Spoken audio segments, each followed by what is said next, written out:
공분을 사고 있는 한국미래기술 양진호 회장. 경찰이 엄벌을 위해 전담팀을 구성했습니다. 추가로 제보도 들어오고 있고요. 영상이 나간 뒤에 몇몇 분들이 전락을 해오는 분들이 있어가지고요. 이런 가운데 양 회장은 페이스북을 통해 잘못을 저질렀다고 사과했습니다. 요 며칠 한국미래기술 양진호 회장의 폭력적이고 엽기적인 행각이 계속해 큰 파문을 일으키고 있습니다. 뉴스쇼에서는 오늘 여러분들 보셨겠습니다만 그 동영상 속의 피해자를 직접 만나보려고 합니다. 폭행 사건 이후에 어떻게 고통을 겪었는지 또 참아냈는지, 그리고 당시 일하던 그 직장은 도대체 어땠는지, 그리고 양 회장이란 존재는 도대체 어떤 사람인지 들어보기로 하죠. 피해자의 신변 보호를 위해서 이름을 얘기하지 않고 익명으로 연결하겠습니다. 선생님 잘 들리십니까? 예, 잘 들립니다. 안녕하십니까? 네. 양진호 회장이 어제 공개적으로 사과문을 일단 내놨던데 읽어보셨어요? 예, 내용은 좀 간단히 봤습니다. 네. 제 독단과 오만한 행태가 남한테 큰 상처를 줄 수 있다는 사실을 미처 깨닫지 못하고 그랬습니다. 그런데 미처 깨닫지 못했다라고 하는 말을 어떻게 생각해야 될까요? 글쎄요. 그동안에도 이제 뉘우칠 수 있는 기회는 얼마든지 있었다고 보거든요. 근데 사건이 이렇게 명백해지고 증거들이 이렇게 나온 상태에서 이렇게 형식적인 사과문인 것 같다는 생각이 들더라고요. 양 회장이 개인적으로 연락 혹시 안 했습니까? 한 번도? 그런 건 아직까지는 없습니다. 그러면 뭐 사과는 애당초 받을 수도 없는 문제고, 일선에서 물러나겠습니다, 회사 운영에서 손 떼겠습니다 해도 이거는 그것도 저도 조금 의아한 게 저 있었을 당시에도 파일룰이나 위디스크 쪽으로 대표님으로 올라와 있지는 않았었거든요, 정식으로. 뭐 얼마든지 직함 없이 이렇게 움직일 수 있는 걸 하시니까. 근데 실질적인 소유주라고 하니까 뭐 직함을 회장으로 하든 사장으로 하든 아예 없는 걸로 하든 마찬가지겠군요. 그때 아팠던 과거 얘기로 돌아가 봐야 될 것 같습니다.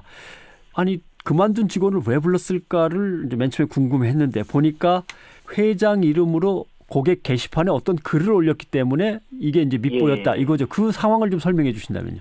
그 당시가 2015년도 4월 달이었고 저희 집이 이제 이사를 하는 날이었습니다. 이사. 그 이삿짐 정리를 다 끝내놓고 밤 늦게 전 직장이 생각이 나가지고 사이트에 한번 접속을 해봤죠. 그때가 퇴사하고 나서 처음 접속했을 거예요, 제가. 팝업창이 하나가 뜨더라고요. 회사 팝업창이 위디스크 메인 페이지에 고객 불만 사항이나 뭐 요구하는 사항 같은 거를 접수할 수 있는 그런 기능의 팝업성 게시판이었었거든요. 정식으로 로그인을 하는 그런 기능도 없었고 닉네임하고 글 내용만 집어넣으면 이제 얼마든지 접수를 할 수 있게끔 하는 그런 게시판이었어요. 그래가지고 제가 이제 양 회장님 입장에서 이제 직원들한테 좀 격려를 좀 하자, 뭐 그런 생각으로 글을 썼죠. 이제 쓰다 보니까 좀 해학적으로 그런 게 좀 가미가 됐었고, 쓰고 나서 한번 훑어보고 이제 재미로 이렇게 한번 올렸었거든요. 매사에 성실하게 임하면 연봉 올려줄게. 또 근무하다 보면 낮과 밤이 바뀌기도 하지만 어디 가서도 이 정도 대우는 못 받아. 이 정도의 글이던데. 그렇게 해서 썼는데 글을 보신 회장님 심경이 좀 불편하셨나 봐요. 근데 그 다음날 이제 저한테 전화가 오더라고요, 회장님한테. 그게 이제 제 정보가 안 들어가 있는 상태에서 제가 글을 올렸는데 저라는 거를 어떻게 알고 연락을 주셨는지. 그러게요. 쓴 거는 집에서 쓰셨으니까 IP 주소를 역추적하면 나올 수는 있는 상황인가요? 정식으로 이제 IP 추적을 한다고 하면은 그거는 못하죠, 원래는. 법적 허용선에서는 못하는 걸로 저는 알고 있고. 예를 들어 수사기관이나 할 수 있는 IP 추적인데. 그 외적인 부분을 어떻게 뭐 방법을 써갖고 했는지는 저도 지금까지는 좀 모르겠습니다. 이건 좀 더 수사를 한다고 하시니까. 알겠습니다.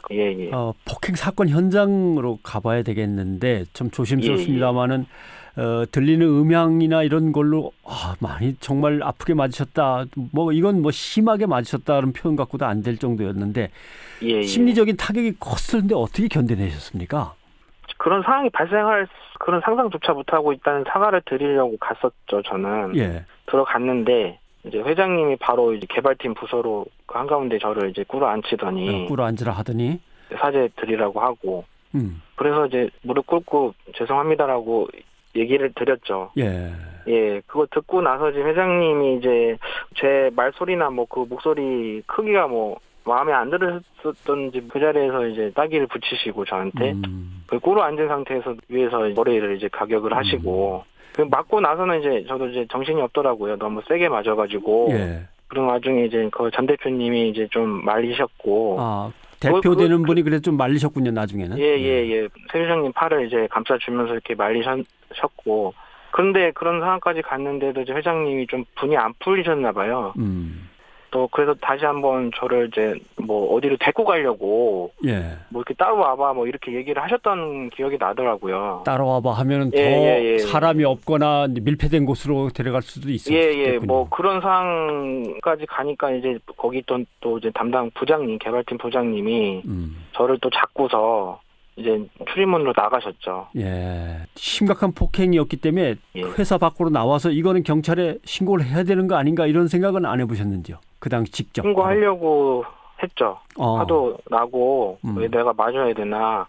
거기 지나가는 사람들한테 한번 묻고 싶었어요. 제가 진짜 맞을 짓을 했는지 너무 억울해가지고.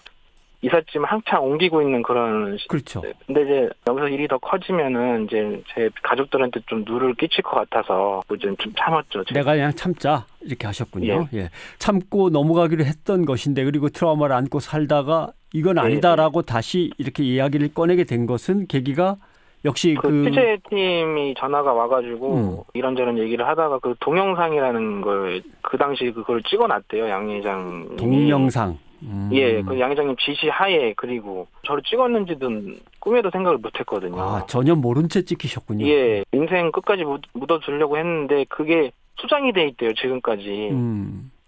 제가 가만히 생각해 보니까는 이건 용납이 안 되더라고요. 왜냐면은 저에 대한 치부를 거기는 직원들이 많이 봤을 거 아니에요. 회장님뿐만 아니라. 예. 그리고 이제 여기가 P2P 공유 사이트라는 말이죠. 아, 예. 마음만 먹으면 저의 치부가 담긴 이 동영상을 얼마든지 유출시킬 수 있는 그런 수단이 갖춰져 있는 그런 조직이기 때문에 그걸 지금까지 소장하고 있었던 것만으로도 제가 좀 많이 소름 끼치고 분노가 일더라고요. 양 회장은 이걸 가지고 있으면서 가끔씩 꺼내보면서 뭐 이렇게 통쾌하거나 즐기거나 그랬을까요? 저 현역에 근무를 하고 있었을 때도 자기한테 뭐 도전을 했던 사람들에 대해서 응징했다는 뭐 그런 결과물이 나오면은 항상 그거를 이제 공유를 하세요. 예를 들어서 이제 그 반성문 같은 거를 쓰게 해가지고 게시판에 이제 공유를 한다든지 아니면 타 회사가 망했을 때 보도가 나가지고 임을 정리하는 걸 사진으로 찍어가지고 또 공유를 또 하시고 그런 거 봤기 때문에 너무 이제 용납이 안 되더라고요. 제 동영상을 보면서 얼마나 또 그렇게 했었을까. 아무튼 이러시면 안 됩니다라고 회장한테 누가 얘기할 수 있는 사람이 그럼 전혀 없습니까? 그렇게 말하는 사람들이 없었어요. 다들 이제 거역할 수 없었다는 그 분위기가 워낙 강해가지고 모든 거는 그냥 회장님 위주로. 회장님 위주로 분위기가 조직이 이제 이끌어가는 분위기가 나오니까. 지금 사시는 곳은 섬에 사신다고 저희가 들었어요.